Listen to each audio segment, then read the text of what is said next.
something like stuck with me. So I watched Mr. Rogers, and I found it helped my depression. Mm-hmm. Having someone say, I like you just the way you are. Yeah, that's it.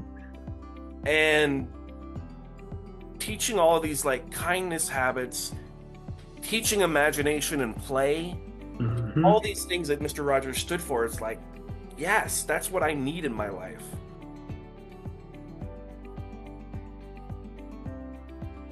Hello, everyone. I'm Tony. And I'm Casey. And we're with Anthony's Way, the Road to Kindness, our nonprofit that we set up to help kids with ADHD and provide parents a clear roadmap to help their children.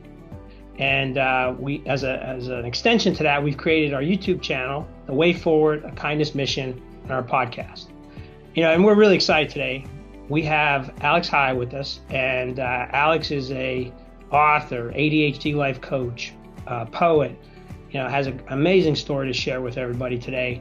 And we're glad you're joining us to listen to Alex's story. And he's got some great words of wisdom and guidance to help everybody. So Alex, welcome. Great to have you with us. Thank you for having me. And I'll tell you what, let's start. Why don't you share your background, your story, and then we can go from there to ask some questions for the audience. Yeah, so I've had ADHD my whole life. Didn't know it until I was 20 years old. Always felt a little bit different, but could never put my finger on why. And eventually I, kind of came to the realization that I have ADHD.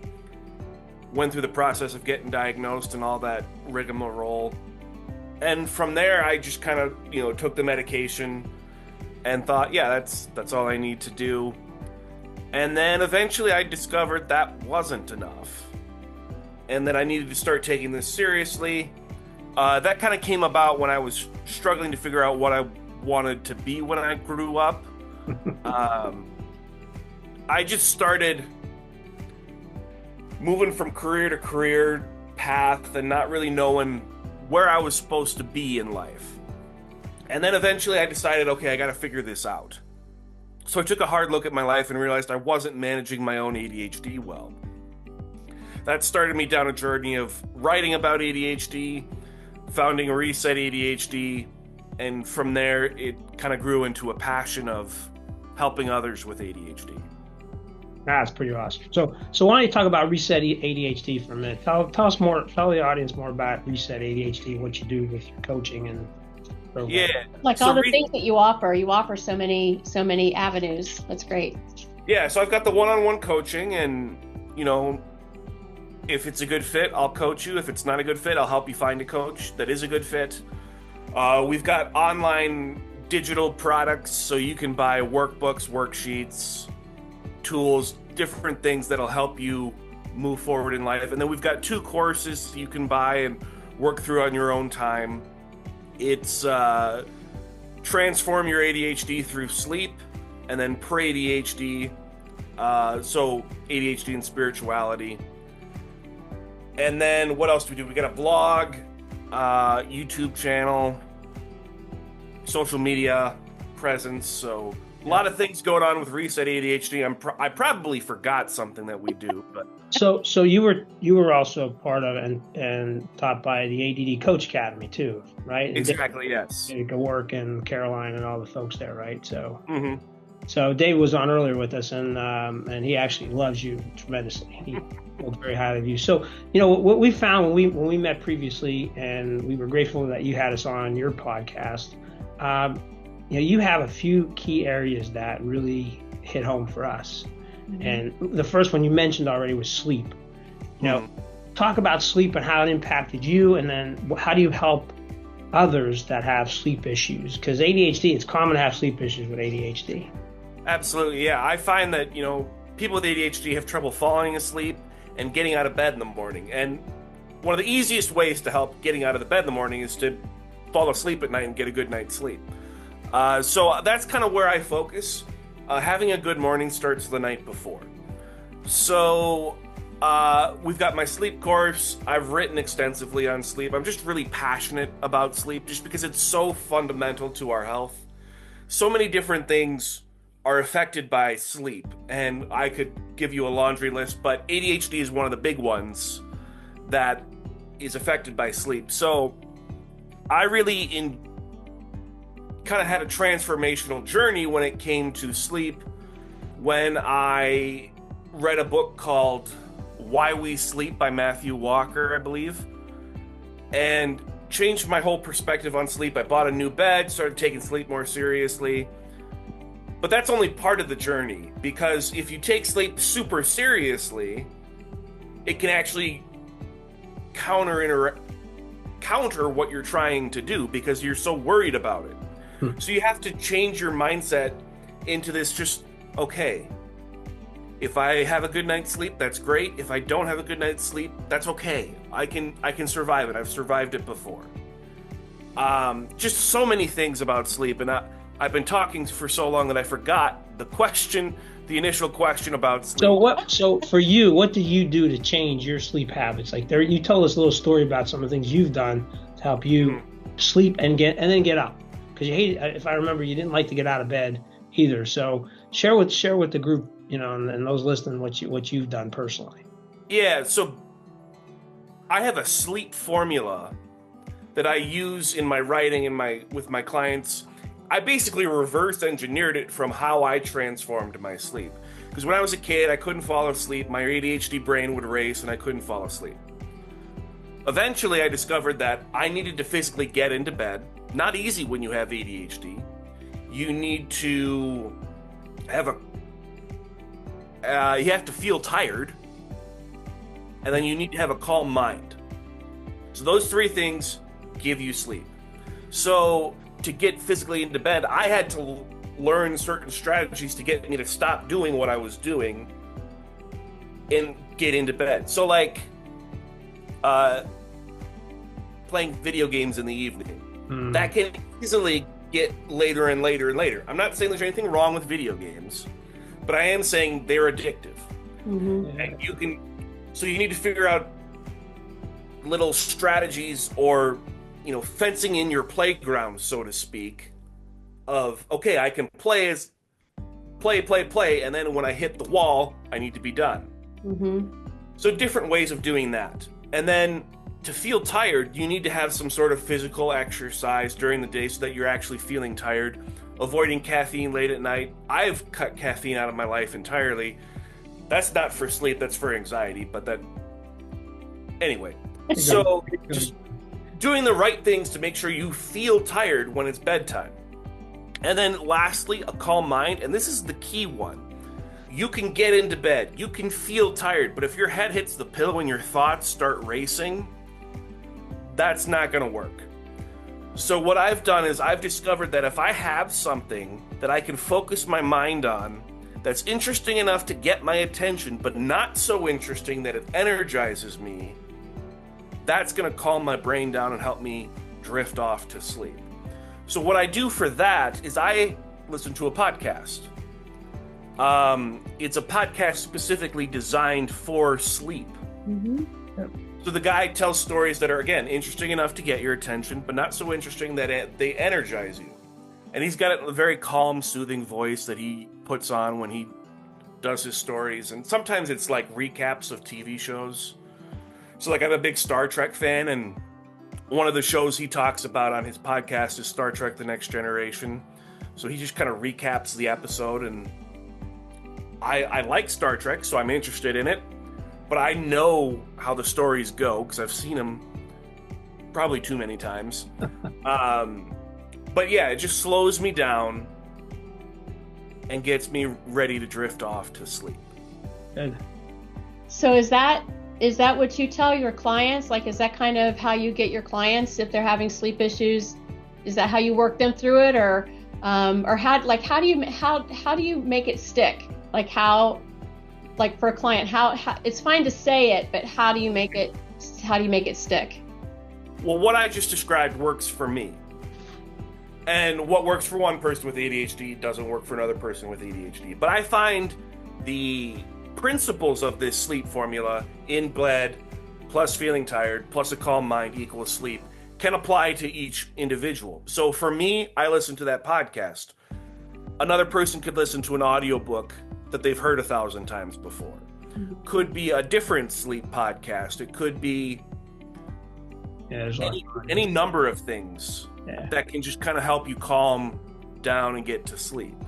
I don't like to sleep either, so I don't know if I share that, but I've probably been going on 4 or 5 hours a night. He's just afraid he's going to miss something. Well, my mind goes to him. It just goes, and so I started listening to something very soothing, music for me. Podcast that's not necessarily a podcast, but it's about an hour long, just enough to get me, and then I'll go to sleep with it, and it'll go off by itself, and that's what I found to work. So you're right. Everybody has to find what they like or what will work for them.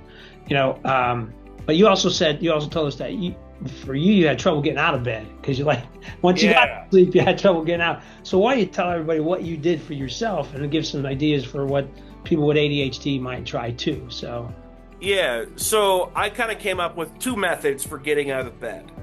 One is the push method and one is the pull method. Yep. The push method is making it impossible to stay in bed. So you can get an alarm system going where the Echo device put out by Amazon turns lights on, turns sounds on, an alarm goes off, music goes off. You can even get special alarm clocks that will move about the room and you have to chase them down to turn them off. Another alarm, and I forgot to mention this last time we talked, but there's an alarm where you have to physically get out of bed, put your feet on the ground, and put your entire weight on it for it to turn off. Oh, jeez, that's a good one. So, and then one of the ones I have, it slides under your bed and vibrates when the alarm goes off. So it's all about making it impossible to stay in bed. Yeah. That's the push method. The pull method, which is a little more interesting for the ADHD brain, is all about making it desirable to get out of bed. Having something first thing in the morning that's going to get you out of bed and get you excited to get on with the day. An example I like to give on the pull method is anytime I've had a breakfast date with a girl, never had any trouble getting out of bed. That's a good thing. So having something exciting could be coffee with a friend, could be a spiritual practice, anything that's going to pull you out of bed, that's going to help you get out of bed. And here's the secret special tip I like to give. You can use both the pull method and the push method at the same time. Having all those alarms and then having something in the morning that's going to draw you out of bed. That's cool. Yeah. So if someone is having trouble sleeping that you're coaching, these are the suggestions you give them, but they still have to figure out, hey, what's going to really work for me? Exactly. I do like that one where the thing circles around. Yeah, like a helicopter alarm. I like that. That was cool. So how does emotional regulation play into sleeping? Oh, it's huge. So, number one, you can't sleep if you're emotionally dysregulated. Anytime I've gone through a rough breakup, I wake up several times throughout the night. I just don't sleep well. So if you're emotionally dysregulated, it's going to be hard, to get your brain to shut off at night. It's going to be hard to stay asleep. So having, those soothing practices to help de-escalate the emotion will help. And then if you're sleep deprived, you're more likely to have those emotional outbursts. It's harder to control your emotions. So sleep and emotion are very, very connected. Yeah. So that probably brings us to depression then. How does depression affect your sleep?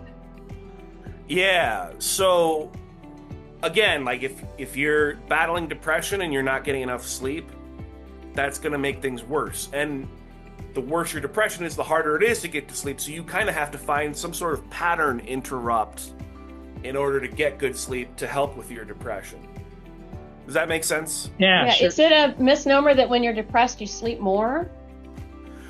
You have a hard time getting out of bed. Right. Okay.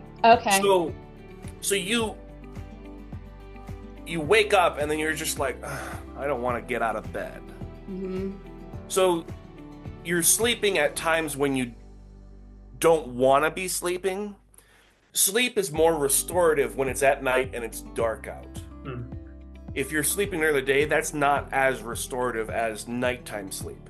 Okay. So when you're depressed, you have a hard time sleeping at night, hard time falling asleep, hard time staying asleep, and then you wake up the next day, you're groggy, you don't want to get out of bed, you don't feel like there's anything worth getting out of bed for. Mm-hmm.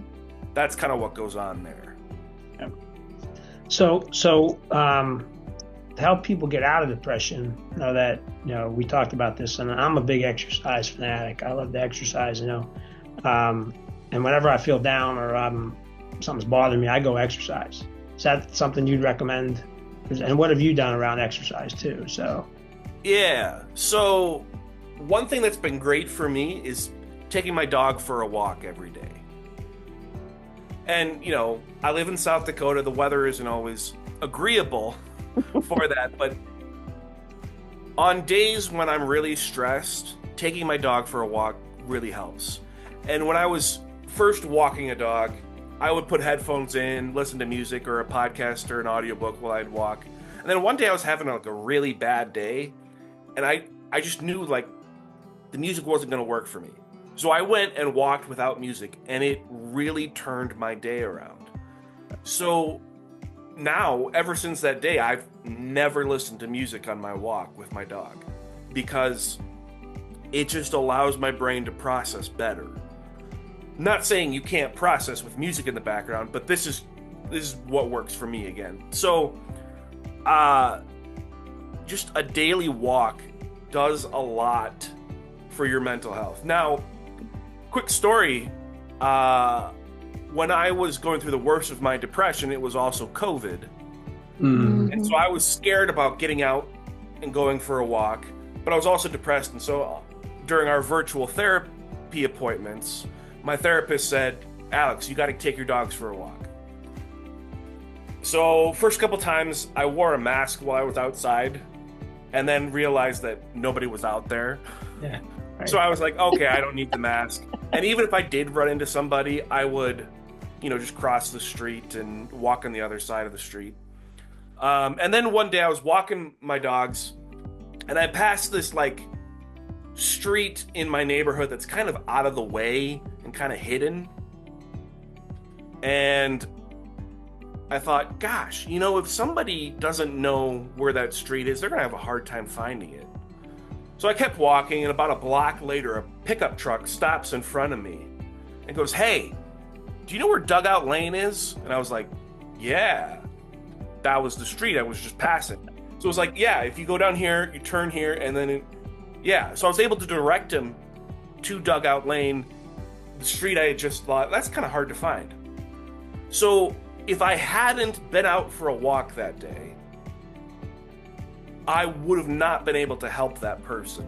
And so being able to be present on my walk, doing my daily exercise so that I can have better mental health, allowed me to help somebody, and helping somebody made me feel good. So when you're working with a client, how, all of us go through sad times or sad. But when you're working with a client, how do you determine or help them determine whether it's just a period of melancholy or if it actually is depression that they maybe need to see somebody about? Yeah, I tend to get very curious about, what's going on with my clients, because I'm not a psychiatrist, I'm not a psychologist, Right. I'm a coach.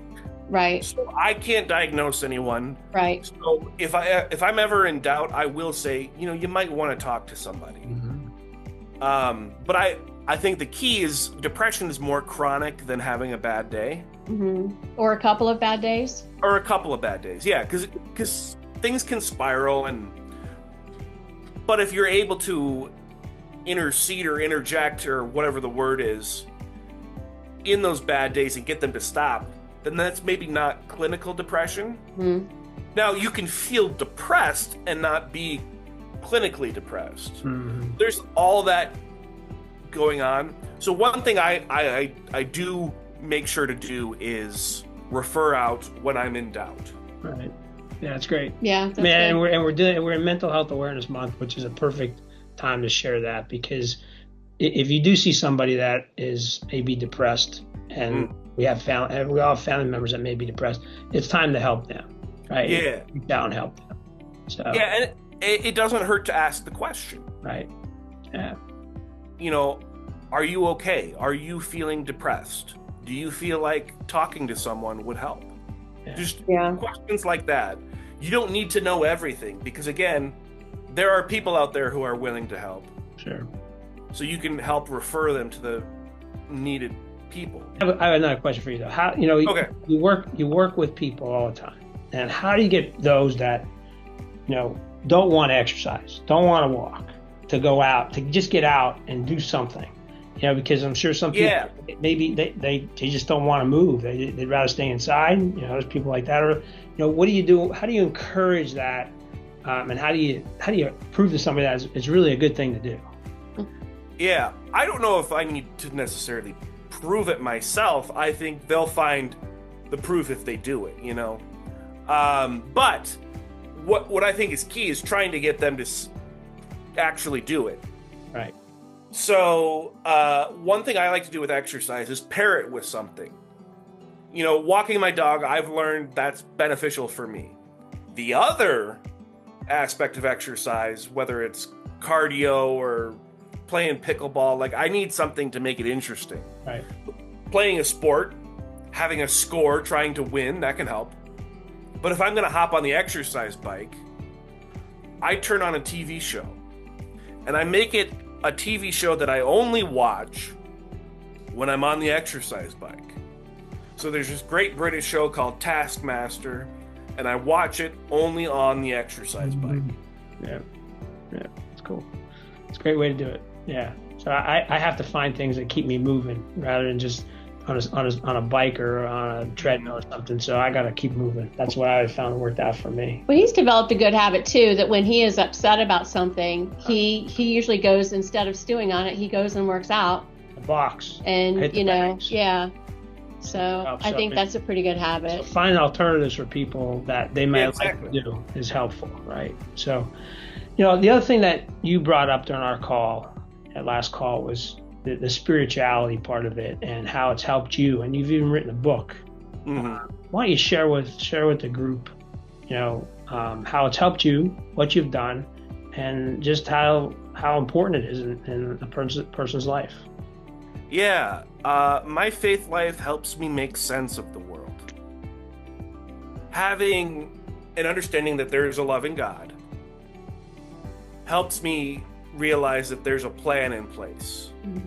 And when bad things happen, I've kind of come to the realization that there's good that can come out of that. Because there's a plan in place. It's kind of, a lot of people say, oh, if God exists, why does so many bad things happen? Yeah. Well, that's an unfair question because you're looking at it very narrowly. If you zoom out and look at the bigger picture, you can see how some of the worst events in history have led to some really good things. Mm-hmm. Take 9/11, for example. Horrible day. But September 12th, where the country came together, people from all over New York poured down to ground zero to help. Yeah. There's so many beautiful stories that came out of that.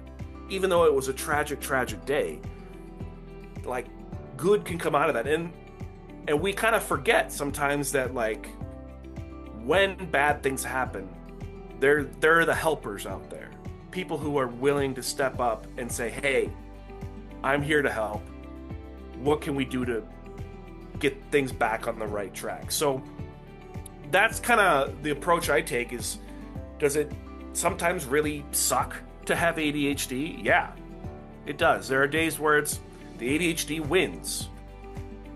But there are some ways that ADHD can make your life more interesting, can make your spiritual life more interesting, and having that understanding that there's a plan in place, that it's not just going to crap for crap's sake.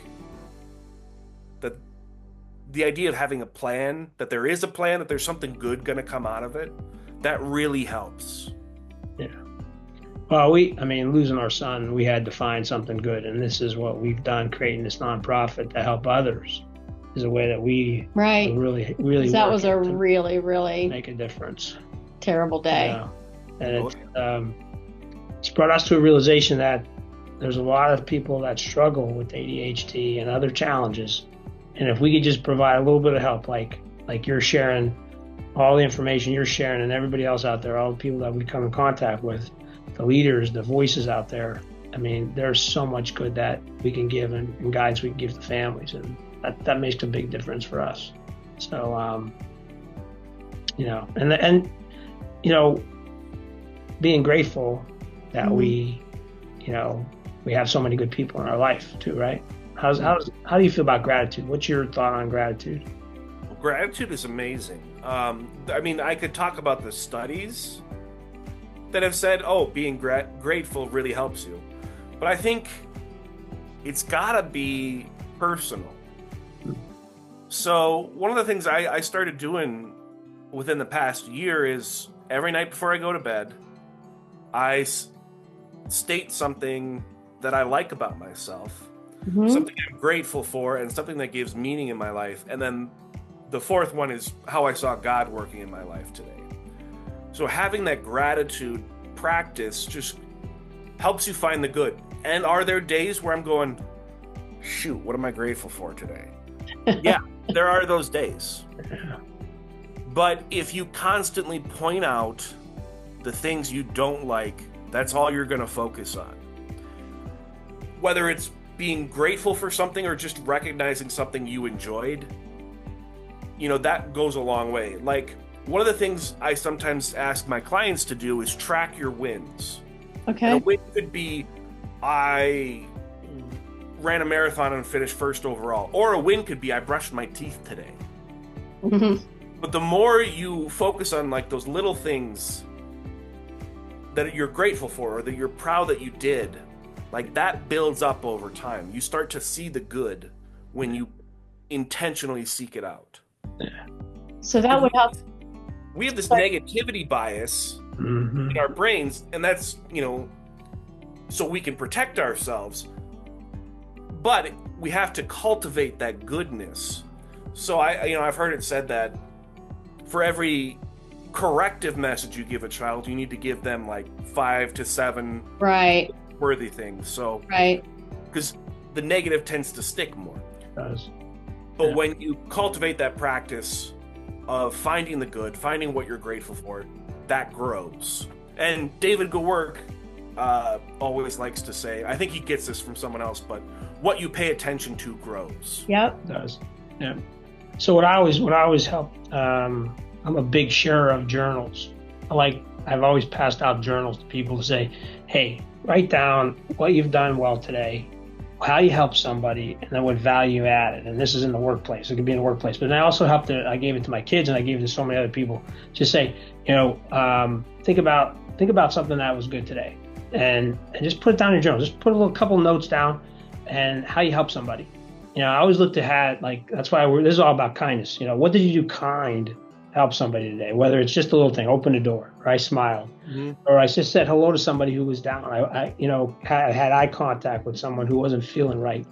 That adds tremendous value to someone's day. And we always say one little act can really bring a lot of really goodness to someone's day and make them not think about all the bad things that are out there. So it's cool.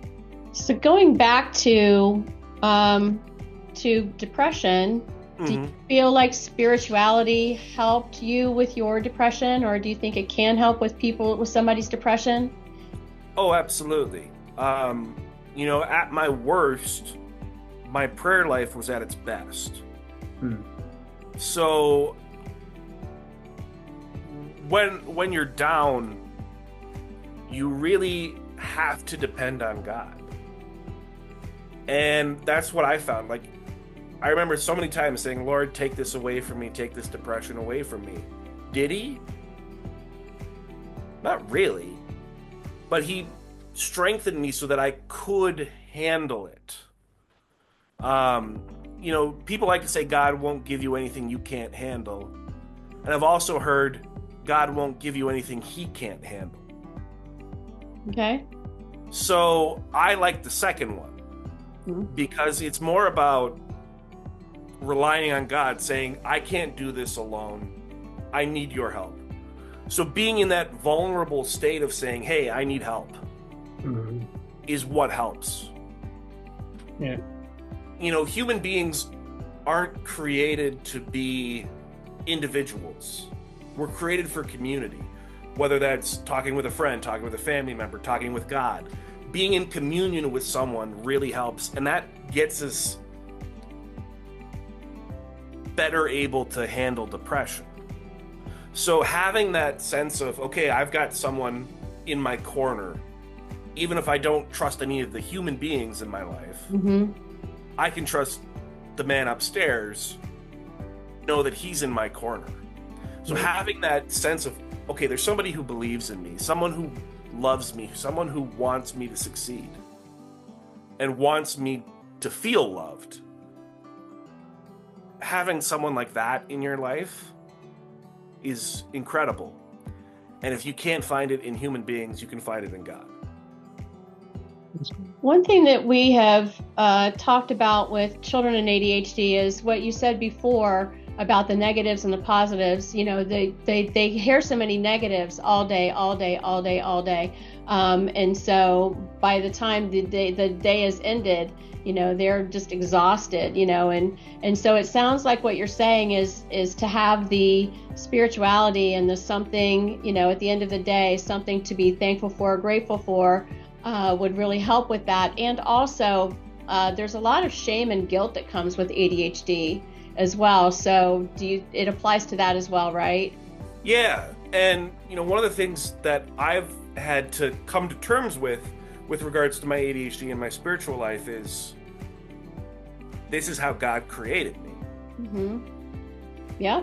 And if he hadn't allowed ADHD, would my life have been different? Yeah, but what is he trying to do through my ADHD? Like, when I graduated college, I didn't want to sit in an office and make money for some faceless company. And it's when I started embracing my ADHD and my passion for helping others that I realized, oh, I can help others. So having that purpose of helping others really helps me with living out my faith, battling my ADHD. And, you know, am I perfect in managing my ADHD? No. But when I'm working on helping others with ADHD, that also helps me. Yeah. So it's kind of this reciprocal relationship. That's cool. Yep. It does make sense. It makes a lot of sense. So we're coming up on May 23rd, and actually this will be aired on May 23rd.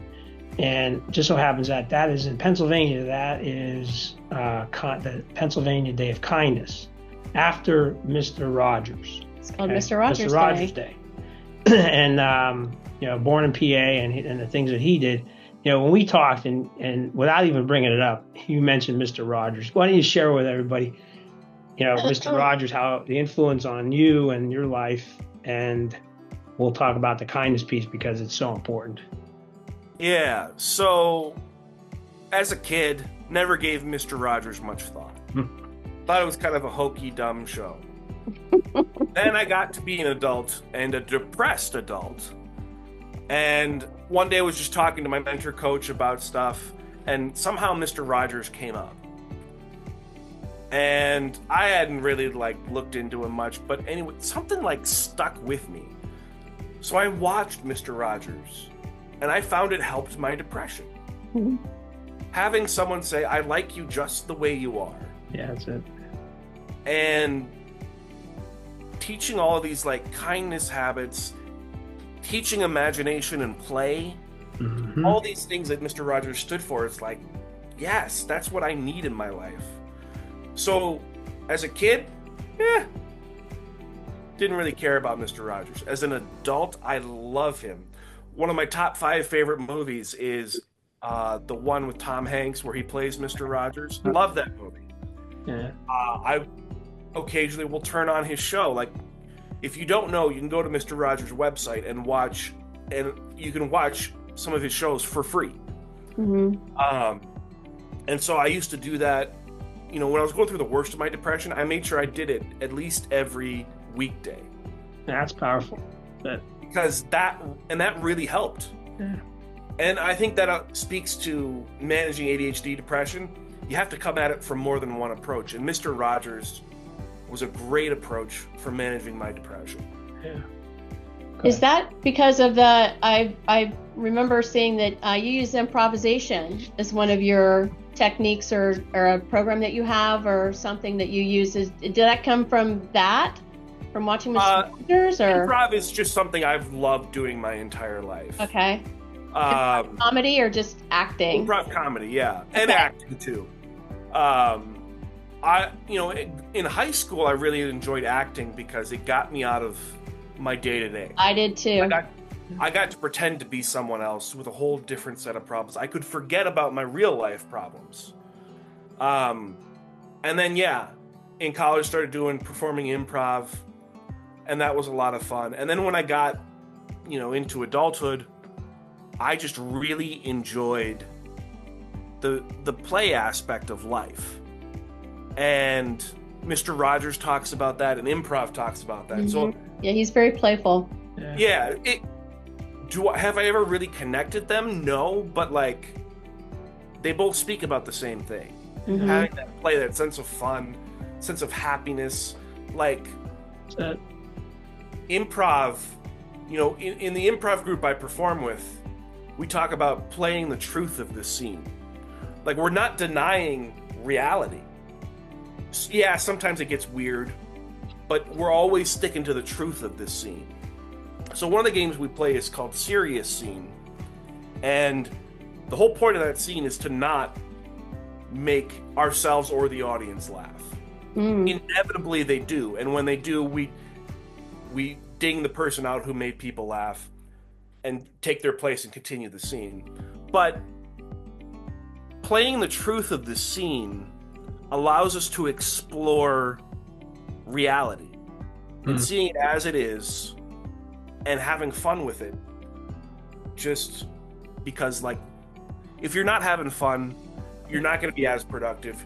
You're not going to be as happy. Having fun really adds a spice to life that I feel like we all need. So Mr. Rogers talking about play, improv talking about play. It's great. And just this morning I was praying, and the reading came up where Jesus was saying, "I praise you, Father, for you have hidden these things from the wise and the learned, and you have revealed them to the childlike." I'm probably not getting it quoted exactly right, but that reading came up this morning, and I didn't intend to seek that prayer out, but it just kind of reminded me that I need joy in my life. I need childlike wonder. Just so play. true. Yeah. And Mr. Rogers was really good about bringing that to the world. Yeah, he was. So he wasn't animated though, like today's cartoons for kids and stuff. They're very animated to really, hold their attention. So, maybe kids with ADHD that are hyperactive, maybe Mr. Rogers couldn't hold their attention. Because he was pretty calm, but he was very soothing too, and he was very kind. So how do you feel about that? That was just something that just kind of popped into my head. Well, it's kind of a misnomer to say kids with ADHD are hyper. Okay. Because it's more accurate to say they're interest-based. Okay. Whatever grabs their attention, they're going to gravitate towards that. They're going to get excited about that. Okay. So, yes, that could be explosions or crazy antics. Uh-huh. But for those kids who can connect with Mr. Rogers, that's going to be what they hyper-focus on. Mm-hmm. Is it going to be harder? Yeah, probably. Because it is very calm and soothing, and it doesn't leap out and jump in your face. Right. If I had given Mr. Rogers a chance as a kid, I probably would have liked him. Mm-hmm. I don't think I really gave him much thought because I didn't have any friends who watched Mr. Rogers. Yeah. And as a kid with ADHD and a little bit of depression, I didn't always seek out what I wanted. the thing that was chief in my mind was acceptance. I wanted my classmates to accept me. And that's what Mr. Rogers talks about. He does, accepting everybody. Yeah, people can like you just the way you are. Right. I didn't believe that as a kid. That was the message I needed to hear, but I didn't give it the chance. Yeah. So what we want to do for those listening out there, since today is PA Kindness Day, it doesn't matter where you're at. Why don't you go out and do something kind for somebody? Just whatever it might be. Go. If you're in Starbucks, pay for the person's coffee behind you. Just do something kind today. Let's offer that up to everybody, because there is nothing more important than kindness. You know, being kind to one another, sharing kindness is important, because it does cause a ripple effect. You know, and some of the stuff you're talking about, you know, the things you hit on today are spot on to what we want people to live by every day. You know, and so I want to just share this with you, because I think you'll get a kick out of this. Is that so? Anthony had trouble sleeping, and so, you know, so we pull all the kids together and we tell a story at night. So I came up with this story called The Antics of Johnny and Anthony and his three sisters. Okay, Johnny was this make-believe boy, and Anthony was our son, and then all the three sisters was Gabriella, Meredith, and Aubrey. And I would tell a story about, you know, how the antics of Johnny and Anthony caused trouble during the day, but there's always something good at the end. There's always a kind act that they did at the end, you know, whether it was squirt guns, and then they'd come back and they say, "Oh, we're sorry," you know, and they maybe make cookies for their sisters or whatever. But it always put the kids at peace at night, and it was our way of being animated a little bit, and, you know, everybody had a role, and they all felt important and accepted, because, you know, even though Johnny and Anthony would get the girls upset, his sisters upset, it was still a peaceful time at the end. So I think ending the day in peace is the main message here. Yeah. You know, and calm, and whatever you need to do to get to that point is helpful. You know, and you're a great coach and a great leader, and we appreciate you so much for being here with us today and sharing your story, sharing how you help people. I have another question. And you have one more question? Go ahead. I do. I have one more question. One more question. So if you could give one piece of advice to your younger self, what would that be? Be content with where you are. Because you are where you need to be. Okay. That's powerful. I spent so much of my life wishing I was somewhere else. And I didn't enjoy what was right in front of me. And even those times where I was going through hardship, it strengthened me. It made me better for the future. So, and maybe that's something I need to tell myself right now, is, you know, you are where you need to be. And even in our hardest, most challenging times, we can, if we remember that we are where we need to be, that's going to help us, A, get through it, and B, build a better future. That's tremendous. And I have one more. Go ahead, one more. One more question. So why Reset ADHD? How did you come up with that name? Yeah, so it goes back to playing video games with my older brother. We'd be playing on the N64, and we'd be playing some sports game, and at about halftime, I'd be way behind. And I didn't have any hope that I could come back. And I would tell my brother, I want to quit this. You win, whatever. I don't like it. And he's like, no. Something could change in the second half. If I could score this many points in a half, you could score that many points in a half. And he would, you know, in his big brother twisted logic, get me to keep playing. Well, things wouldn't go better in the second half. And I'd want to hit the button on the N64 called the reset button that would start the game over. And because in my mind, if the game didn't end, I didn't lose. So hitting that reset button was my way of not admitting defeat. And then, but anytime I did break past my brother's blockade and hit the reset button, he would make me start the game over. And it would go the same because I wouldn't do anything different. So the idea behind hitting the reset button on your ADHD, is hit the reset button, don't admit defeat, start again.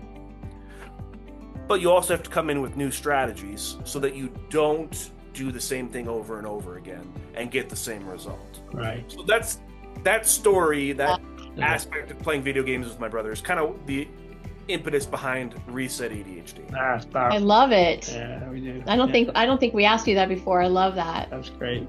Yeah. Yeah. You got to do something different. If what your strategy doesn't work, you got to be willing to change the strategy. Mm-hmm. You know, I always said a plan is a plan, but that doesn't mean that I always have to hit my plan. I could reset my plan, move forward. So, this is awesome. This is really, really great stuff. Really, thank you so much. You want to? So I always like to end the episode with a thought, and things just kind of come to. Well, I looked them up, but so what I have today is: take care of your brain, be kind to yourself, and as Mr. Rogers might say, you've made this day a special day just by being you. Yeah, that's cool. That's great. So let's end it with our motto, which I think we shared with you. Yeah. Was there anything else that you wanted to share with us today, Alex? No. That last note from Mr. Rogers, powerful. I think it's perfect. Okay. Yeah, it is perfect. So our saying is, today is the best day of your life, and tomorrow will be even better. And that's been our family motto for 35 years. So let's say it together as we finish this segment. Today is the best day of your life, and tomorrow will be even better. God bless you. Have a great day. And we wish you the best. Thank you. Always. Thank you, Alex. Thank you, Alex.